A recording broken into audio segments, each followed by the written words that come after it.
ఓం సాయిరామ్. బాబా భక్తులందరికీ కూడా నమస్కారం అండి. అందరూ కూడా సుఖంగా సంతోషంగా ఎప్పుడూ కూడా ఆనందంగా ఉండాలి అని చెప్పి ఆ బాబాగారి తరపున నేను కూడా మనస్ఫూర్తిగా కోరుకుంటున్నాను.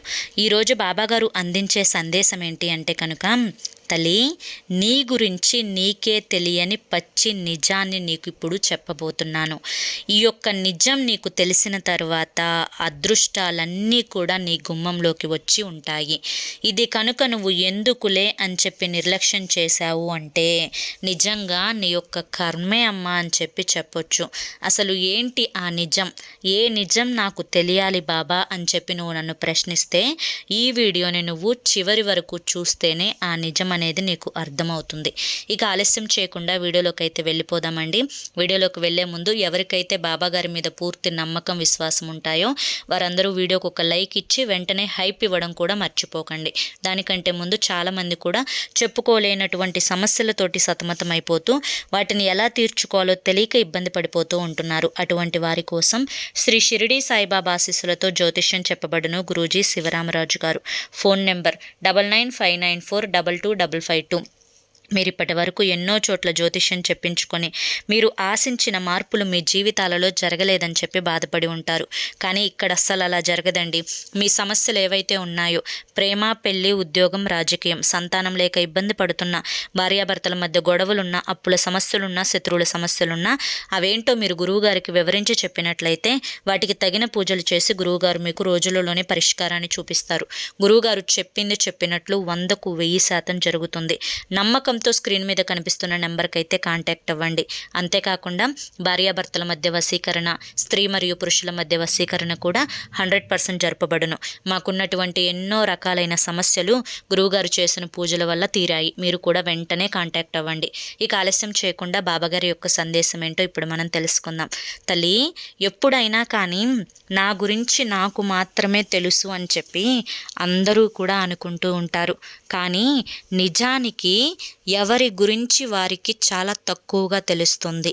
ఎదుటి వారికి మాత్రమే ప్రతిరోజు కూడా నిన్ను దగ్గర నుంచి చూసి నీ యొక్క ప్రతి కదలికను, ప్రతి నడవడికను, ప్రతి అడుగును గమనించే వారికి మాత్రమే అసలు నీ వ్యక్తిత్వం ఎటువంటిది, నీ యొక్క నడక ఎటువైపోకి, నీ యొక్క ఆలోచన విధానం అనేది ఎలా ఉంటుంది, అసలు నువ్వంటే ఎవరు అనేది పూర్తిగా ప్రతిరోజు నిన్ను అన్ని రకాలుగా అన్ని కోణాలలో గమనించే వారికి మాత్రమే తెలుస్తుంది. అవునా కాదా? అవును బాబా అని చెప్పి అంటావు కదా. అయితే అలా నిన్ను దగ్గర నుంచి ప్రతిరోజు గమనించే వ్యక్తిని నేనే. కాబట్టి ఈరోజు నీ గురించి నీకే తెలియని ఒక గొప్ప రహస్యాన్ని చెప్పబోతున్నాను. ఆ రహస్యం ఏంటి బాబా అని చెప్పి చాలా ఆశతోటి ఆతృతతోటి అడుగుతూ ఉన్నావు కదా. అయితే చెప్తాను, జాగ్రత్తగా విను బిడ్డ. ఎప్పుడైనా కానీ నీ యొక్క మనస్థితి అనేది ఏ విధంగా ఉంటుంది అంటే కనుక, చిన్న చిన్న వాటికే చిన్న పిల్లలాగా ఎగిరి గంతులేసి సంతోషపడిపోతూ ఉంటావు. అలాగే కొంచెం బాధ వచ్చింది అంటే ప్రపంచంలో అందరికంటే నాకే పెద్ద బాధ వచ్చింది అని చెప్పి కృంగిపోతూ ఉంటావు. నిజానికి ఈ యొక్క మనస్తత్వం అనేది చిన్న పిల్లల మనస్తత్వం లాంటిది. అలాగే అందరితో సరదాగా ఉండాలి అనుకుంటావు, అందరినీ నవ్వుతూ పలకరించాలి అనుకుంటావు, అందరితో కలుపుగోలుగా ఉండాలి అని చెప్పి అనుకుంటూ ఉంటావు. నిజానికి నీ యొక్క మంచితనం అనేది అందరూ కూడా అర్థం చేసుకోరు. నీ యొక్క సొంత బంధువులలోనే నీకు శత్రువులు ఉంటారు. నీ యొక్క అమాయకత్వాన్ని, నీ యొక్క మంచితనాన్ని ఆసరాగా తీసుకొని వారు నిన్ను చూడలేక నీ మీద ఎలా ద్వేషాన్ని చూపించాలో, ఎలా నిన్ను అనగకొట్టాలో, ఎలా నిన్ను పతనం చేయాలో అర్థం కాక కేవలం మౌనం అనే ఆయుధాన్ని ఉపయోగించి నీతో మాట్లాడకుండా ఉంటారు. ఒక రకంగా చెప్పాలి అంటే నీ యొక్క ప్రతి అడుగు అనేది ఒంటరిగానే మొదలవుతుంది. నీ వెనుక నీ యొక్క రక్త సంబంధం మాత్రమే కాస్తంత సపోర్టివ్గా ఉన్నప్పటికీ కూడాను అప్పుడప్పుడు కూడా లోన్లీగా అంటే ఒంటరిగా ఫీల్ అయిపోతూ ఉంటావు. నాకంటూ ఎవ్వరూ లేరు, నేను ఒంటరి దాన్ని, నా సంతోషాన్ని ఎవ్వరూ కూడా నిజంగా సంతోషంగా పంచుకోరు, నేను బాధపడుతూ ఉంటే నాకు ఎవరూ కూడా వెన్నుతట్టి ధైర్యాన్ని చెప్పరు, నాకు ఏదైనా కానీ అనారోగ్య సమస్య వస్తే నా గురించి ఎవరు ఆలోచించుకోరు, ఎవరు పట్టించుకోరు. అదే నా కుటుంబ సభ్యులలో కనుక ఎవరికైనా చిన్న సమస్య వస్తే అతిగా ఆలోచిస్తాను. వారికి పూర్తిగా తగ్గిపోయేంత వరకు కూడా కష్టం అనుకోకుండా దగ్గరుండి ప్రతి పనిని కూడా చేస్తూ వస్తాను. కానీ నా మీద మాత్రం వారికి అటువంటి ఆ యొక్క ఉద్దేశం అనే లేదు, అంటే ఆ యొక్క ప్రేమ అనేది, ఆ యొక్క ఎఫెక్షన్ అనేది నా మీద లేదు. నన్ను ఎప్పుడూ కూడా పరాయి వాళ్ళలాగానే చూస్తారు, బయట వాళ్ళలాగానే చూస్తారు. ఎందుకు బాబా అని చెప్పి చాలాసార్లు కూడా నా దగ్గర మాట్లాడావు. నిజం చెప్పాలి అంటే ఒక చిన్న మాట చెప్తాను, జాగ్రత్తగా విను. ఇది నీ యొక్క కుటుంబం. నీ యొక్క కుటుంబంలో నీ యొక్క భర్త అయినా కానీ, లేదా నీ యొక్క బిడ్డలైనా కానీ, లేదంటే నువ్వు మగవారివి అయితే కనుక నీ యొక్క భార్య అయినా కానీ, లేదా నీ యొక్క బిడ్డలైనా కానీ, నీ యొక్క కుటుంబాన్ని నువ్వు మాత్రమే చూసుకోవాలి. వాళ్ళు చీ అన్నా చా అన్నా కానీ నీ యొక్క బాధ్యతను నువ్వు నిర్వహించాలి. ఒకవేళ అలా తీసి పడవేయాలి అనుకుంటే నీ మనసు దానికి అంగీకరించదు. పిల్లలకు చేసే బాధ్యత పిల్లలకు చేయాలి, నీ యొక్క లైఫ్ పార్ట్నర్కి చేసే బాధ్యత నీ లైఫ్ పార్ట్నర్కి చేయాలి. అలా కాకుండా వారికి ఏదైనా చిన్న అన్యాయం అనేది జరిగినా కానీ, లేదా వారికి ఏదైనా కష్టం వచ్చినా కానీ ముందు నీ ప్రాణం విలవిల కొట్టుకుంటూ ఉంటుంది. కాబట్టి వారిని కంటికి రెప్పలాగా జాగ్రత్తగా చూసుకుంటావు. అదేవిధంగా వారికి కూడా నీ పట్ల అదే బాధ్యత ఉండాలి. కానీ ఆ బాధ్యత అనేది వారికి నీ పట్ల లేదు అని చెప్తాను నేను. ఎందుకు అంటే కారణం ఏదైనా కావచ్చు, కానీ ఎవరు నీ మీద ఎంత ప్రేమ చూపిస్తున్నారు, ఎవరు నిన్ను ఎంతవరకు కూడా గౌరవిస్తున్నారు, ఎవరికి నీకు కష్టం వచ్చినప్పుడు నేనున్నాను అని సపోర్టివ్గా ధైర్యంగా ఏమి ఎదురు మాట్లాడకుండా కోపగించుకోకుండా నీ వెన్నంటే ఉంటున్నారు అనేది నీకు చాలా చాలా ముఖ్యం. కానీ ఆ సపోర్టివ్ అనేది నీకు వారి పట్ల నుంచి దొరకడం లేదు బిడ్డ. కానీ ఒక్క విషయాన్ని గుర్తుంచుకో, కొంతమంది కోపంగా మాట్లాడేవారు ఉంటారు. ఆ కోపం వెనుక చాలా ప్రేమ అనేది ఉంటుంది. కొంతమందికి ప్రేమ చూపించడమే చేత కాదు, మాట్లాడే మాట కూడా దురుసుగా ఉంటుంది. అలా అని చెప్పి వాళ్ళకు ప్రేమ ఉండదు అని కాదు. కొంతమంది బయటకు ప్రేమను చూపిస్తూ ఉంటారు నీలాగా, కానీ మరి కొంతమంది బయటకు ప్రేమను చూపించకుండా వారి యొక్క మాటల రూపంలో ద్వేషాన్ని చూపిస్తూ ఉంటారు. అలా అని చెప్పి వారికి ప్రేమ లేదు అని కాదు. నిజమే, నువ్వు 100% వారికి ఇస్తున్నావు, కానీ వారికి అస్సలు లేదు అని మాత్రం నేను చెప్పను. వారికి కూడా ఉంటుంది, నీ అంత మాత్రం కాకపోయినా కానీ కొంతైనా కానీ ఉంటుంది. కాకపోతే నువ్వు తెలుసుకోవాల్సిన పచ్చి నిజమేంటో చెప్పమంటావా? నిజానికి ఈ యొక్క బంధాలు, బంధుత్వాలు, కన్న బంధము, పేగు బంధము ఇవన్నీ కూడా మధ్యలో వచ్చినవే తల్లి. పుట్టుక అనేది ఎవరి తోడు లేకుండానే వస్తుంది, మరణం అనేది కూడా ఎవరు తోడు లేకుండానే వెళ్ళిపోతాము. అలాగే ఈ యొక్క చిన్న జీవితంలో ఎవరు ఎటువంటి వారో ఎవ్వరికీ తెలియదు. ఎవరిని కలుస్తామో లేచిన తర్వాత, ఎవరి వల్ల ఏ మాటలు పడతామో, ఎవరి వల్ల అవమానించబడతామో, ఒకవేళ ఈరోజు లాభం వస్తుందో నష్టం వస్తుందో, చేసే పనుల యందు నీకు మంచిగా శ్రద్ధ ఉంటుందో లేదా దాన్ని నిర్లక్ష్యం చేస్తావో, ఏది కూడా నీకు తెలియదు. అసలు ఒక క్షణం ఆగితే ఏం జరుగుతుంది అనేది కూడా నీకు తెలియదు. కాబట్టి ఈ యొక్క తెలియని జీవితంలో లేనిపోని బంధాల యొక్క బరువును నెత్తిన పెట్టుకోకు.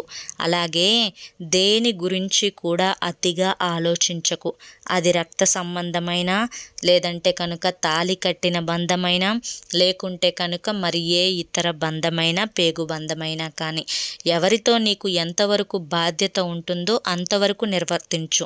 అంతేకాని అతిగా ఆలోచన విధానం అనేది ఏదైతే నువ్వు ఇప్పుడు మొదలు పెట్టావో, దేని గురించైనా కానీ ఎక్కువగా ఆలోచించుకోవడం ఎప్పుడైతే అలవాటు చేసుకున్నావో అప్పటి నుంచే నీ జీవితంలోకి కష్టాలు అనేవి అడుగుపెట్టాయి బిడ్డ.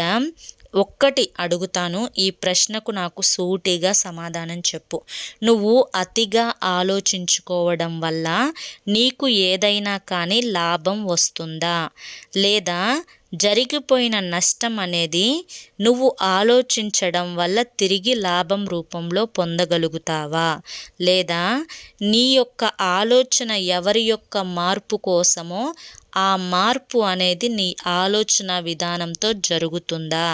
లేదా వారి యొక్క ప్రేమ నీ కోసం దక్కాలి అని నువ్వు ఒక్క ఎదురుచూపు ఏదైతే ఉంటుందో నీ యొక్క ఆలోచన వల్ల ఆ ప్రేమ నీకు దక్కుతుందా? అంటే ఇప్పుడు నేను 2 కాదు, 3 కాదు, 4 కాదు, అనేక రకాలైన ప్రశ్నలను నిన్ను అడగగలను. కానీ ఈ ప్రశ్నలన్నింటికీ కూడా నువ్వు సమాధానం లేదు బాబా, జరగదు బాబా, రాదు బాబా అని మాత్రమే చెప్తావు. ఎందుకు అంటే అది వాస్తవం కాబట్టి. మరి అది నిజం అని చెప్పి తెలిసినప్పుడు ఆ నిజం అనేది నువ్వు ఎందుకు నమ్మలేకపోతున్నావు? ఎందుకు ఆ నిజాన్ని జీర్ణించుకోలేకపోతున్నావు? ఎందుకు ఆ నిజం కోసం అది తెలిసి అది జరుగుతుంది అని తెలిసి కూడా బాధపడుతూ ఉన్నావు? ఇదంతా కూడా ఒక్కసారి ఆలోచించుకో. నీ యొక్క ఆలోచన వేస్ట్ అని చెప్పి అనిపిస్తుంది. నీ యొక్క ఏడుపుకి, బాధకి అసలు అర్థమే ఉండదు అని చెప్పి అనిపిస్తుంది. ఇంత కోసమా, వీరి కోసమా నేను ఏడుస్తుంది అని చెప్పి అనిపిస్తుంది. అర్థమైందా? కాబట్టి తెలుసుకో. తెలుసుకుంటేనే జీవితంలో ముందడుగు వెయ్యగలుగుతావు. లేదా ఆలోచనల యొక్క చిక్కుముడి అంటే ఒక దారాన్ని పట్టుకొని అటు ఇటు మెలిపెడితే దారం చిక్కుగా ఎలా అయితే మారిపోతుందో నీ మనసులో కూడా అలా ఆలోచనలు కూడా గందరగోళంగా ఉన్నాయి. ఆ ఆలోచనలన్నింటినీ కూడా పూర్తిగా తుడిచిపెట్టేసాయి. నువ్వు ఫోన్లో ఎక్కువైన ఫోటోలు ఎలా డిలీట్ చేస్తావో అలా నీ యొక్క ఆలోచనలు కూడా డిలీట్ చేసేయి. చేయడం కుదరదు బాబా, అవి వస్తూనే ఉంటాయి అంటావా? నేను నిన్ను మార్చలేను. ఎందుకు అంటే మార్పు అనేది ఒకరు మారిస్తే వచ్చేది కాదు, అది నీలోనే రావాలి కాబట్టి. బిడ్డ, ఒకరు తాగుతున్నారు లేదా ఒకళ్ళు ఇంకొక దానికి బానిసైపోయారు అనంటే దాన్ని కూడా నువ్వు మార్చలేవు తల్లి. వారంతటికి వారు తెలుసుకోవాల్సిందే ఏదైనా కానీ. ఇది నువ్వు ఒప్పుకోలేని, అంగీకరించలేని వాస్తవం అయినప్పటికీ కూడాను నువ్వు ఈ వాస్తవాన్ని ఎప్పుడైతే నమ్ముతావో అప్పుడే నీ మనసు శాంతిస్తుంది. కాబట్టి నిజంలో బ్రతకటం నేర్చుకో, అబద్ధంలో కాదు. నిజాన్ని స్వాగతించు. ఫస్ట్లో నీకు కొంచెం బాధ కలిగినా తరువాత ఈ వాస్తవాన్ని గ్రహించినప్పుడు ఈ వాస్తవంలో సంతోషాన్ని ఆస్వాదిస్తావు. ఇది నీ జీవితం, నీకు నచ్చినట్లుగా బ్రతకాలి, నువ్వు సంతోషంగా బ్రతకాలి. నీ యొక్క మెదడు ఏదైతే ఉందో ఆ మెదడు అనేది చాలా క్లియర్గా ఉండాలి. ఒక మనసు అనేది గందరగోళపు ఆలోచనలతోటి, జరగవు అని తెలిసినా కూడా అనవసరమైన బాధలతోటి, ఆలోచనలతోటి ఉండకూడదు. ఒక తెల్లటి కాగితంలాగా ఉండాలి. ప్రతి నిమిషాన్ని కూడా ఎంజాయ్ చేయాలి, సంతోషపడాలి. ప్రతి ఒక్కరితో కూడా నువ్వు నవ్వుతూ మాట్లాడినంత మాత్రాన వారికి నీ మీద లేనప్పుడు వారిని కూడా నువ్వు మార్చలేవు. కాబట్టి నీకు ఎవరైతే శత్రువులు అని చెప్పి అనిపిస్తారో అటువంటి వారికి మాత్రం నువ్వు ఖచ్చితంగా దూరంగానే ఉండు. నీ యొక్క బంధువులలోనే నీకు శత్రువులు ఎక్కువగా ఉంటారు. అసలు నీ వైపు నుంచోవాల్సిన వారు నీకు నలుగురిలో తోడుగా ఉండరు. మేమున్నాము అనే భరోసాను ఇవ్వరు. నీకు ఎక్కడికక్కడ అవమానపరిచేలా చూస్తారు. వాళ్ళకి నువ్వు ఆ అవకాశాన్ని ఇవ్వొద్దు. నువ్వు వాళ్ళకి చిక్కొద్దు, దొరకొద్దు.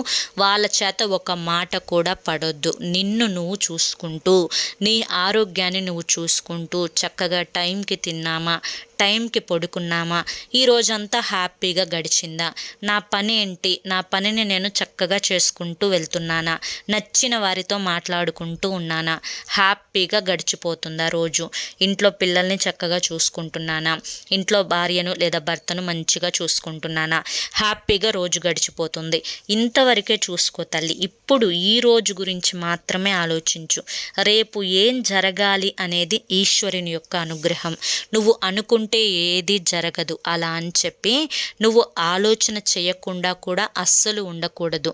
నీ ఆలోచన విధానం ఎలా ఉండాలి అంటే, నాకెప్పుడూ బాధలే, నాకెప్పుడూ సమస్యలే, నా అంత దురదృష్టవంతులు మరొకరు ఉండరు, నేనే పని చేసినా నేను ముందుకు వెళ్ళలేను అని చెప్పి అనుకోకూడదు. ఒకవేళ నీకు సక్సెస్ వచ్చినా కూడా నా అంత తెలివైన వాళ్ళు ఎవరు లేరు, నా అంత సంపాదించే వాళ్ళు ఎవరు లేరు అని కూడా అనుకోకూడదు. కష్టమైన నష్టమైన మనసు అనేది ఒకే రకంగా ఉంచుకోవాలి. ఎప్పుడూ కూడా ఒకే రకమైన మన అంటే ఆ యొక్క మానసిక స్థితి అనేది బ్యాలెన్స్డ్గా ఉండాలి. అలా అని చెప్పి ఎప్పుడూ అధైర్యపడకూడదు. ఏది జరిగితే అది జరుగుతుంది అని చెప్పి ధైర్యంగా ఉండాలి. తల్లి, చనిపోతాము అని చెప్పి అందరికీ తెలుసు, కానీ ధైర్యంగా బ్రతుకుతున్నామా లేదా? అటువంటి ధైర్యం అనేది ప్రతిరోజు కూడా నీలో కనిపించాలి. ఎక్కడా కూడా మొహమాట పడమాకు.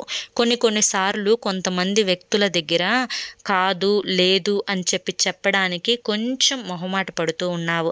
అలా కాకుండా వాళ్ళు ఏమనుకుంటే నాకెందుకు, నాకు నష్టం కలగకూడదు అని చెప్పి లేదు కాదు అని చెప్పేసాయి. తర్వాత సంగతి తర్వాత. ముందు నువ్వు వాళ్ళకు సరే అని చెప్పి నువ్వు బాధపడే కంటే కూడా లేదు అని చెప్పే ఈ మాట వల్ల నువ్వు సంతోషంగా ఉండవచ్చు కదా. ఎందుకు అంటే చాలామంది కూడా నీ యొక్క మంచితనాన్ని వాడుకోవాలి అని చెప్పి చూస్తూ ఉన్నారు. అటువంటి వారికి దూరంగా ఉండటమే మంచిది అన్న విషయాన్ని గుర్తుంచుకో బిడ్డ. నీ యొక్క రహస్యాలు అన్నీ కూడా నేను బయట పెట్టేస్తున్నాను కదా. నీ యొక్క మానసిక స్థితి ఇలాగే ఆలోచిస్తుంది కదా. ఇలా బాధపడినప్పుడు 4 గోడల మధ్య ఏడవద్దు. ఏడిస్తే నీ కన్నీరు వేస్ట్ అయిపోతుంది తల్లి. ఎందుకు అంత ఏడుస్తున్నావు, ఎందుకు అంత బాధపడుతున్నావు? ఎవరి కోసం? నీ కోసమా? కాదు కదా. మరి నీ కోసం కానప్పుడు వేరే వారి కోసమైనప్పుడు ఆ బాధ నీకు అవసరమా? చెప్పు. నాకు చెప్పవా? ఈ బాబాకి చెప్పవా? చెప్పు తల్లి. నేను చెప్పేవన్నీ వాస్తవాలు తల్లి. నువ్వు ఖచ్చితంగా అంగీకరించాలి ఈ వాస్తవాలని. ఎవరి కోసమో బాధపడితే నీకేంటమ్మా ఉపయోగం? 4 గోడల మధ్య ఈ 4 గోడలే నిన్ను చూస్తూ ఉంటాయి. నువ్వు ఎవరి కోసం బాధపడుతున్నావో ఆ మనిషి నిన్నొచ్చి చూడరు. చూడకపోవడమే కాక నువ్వు బాధపడుతున్నావు అనేది కూడా గ్రహించరు. వారి స్వార్థాలు వారివి, వారి యొక్క జీవన విధానం వారిది, వారి జీవితం వారిష్టం. అంతే. ఒకరిని ఆశించలేము, శాసించలేము. ఒకరి నుంచి ప్రేమని కోరుకోకూడదు, ఒకరి నుంచి ఇంకేదో దక్కాలి అని చెప్పి ఆశించకూడదు. సరే, నువ్వు ప్రేమిస్తావు, ప్రేమించు. అంతేకాని నువ్వు ప్రేమించినంతనే వారి నుంచి కూడా రావాలి అని చెప్పి కోరుకోకూడదు. ఎప్పుడైతే ఏ మనిషి అయితే స్వార్థం లేకుండా, ఆశ లేకుండా, ఎదుటి వ్యక్తి నుంచి ఏది ఆశించకుండా, జరిగేదానికి భయపడకుండా, ధైర్యంగా, ఆలోచనలు లేకుండా ఉండగలుగుతారో ఆ వ్యక్తి జీవితం అనేది చాలా సాఫీగా వెళ్ళిపోతుంది.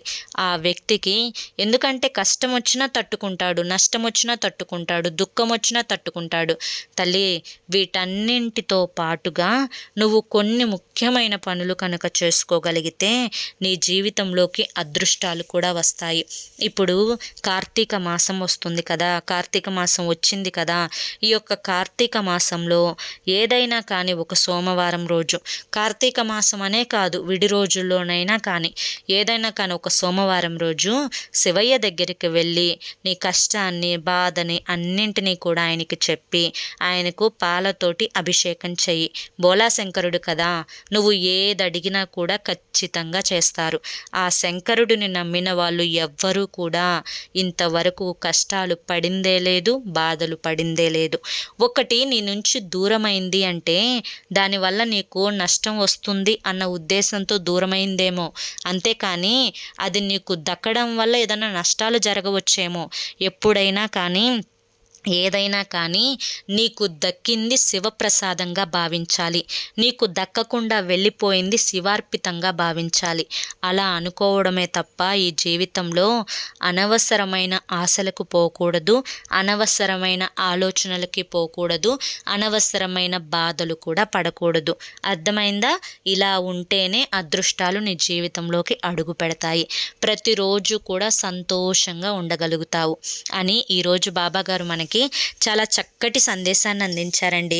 మరి ఈ సందేశంలో ఎంతో గొప్ప ఆంతర్యం ఉంది, మనం అర్థం చేసుకోవాలి. కానీ మరి ఈ ఆంతర్యాన్ని మీరందరూ కూడా గ్రహించారు అని చెప్పి అనుకుంటున్నాను, నచ్చింది అని కూడా అనుకుంటున్నాను. గ్రహించారు, నచ్చింది అని చెప్పి అనిపిస్తే ఈ వీడియోకి ఒక లైక్ ఇవ్వండి.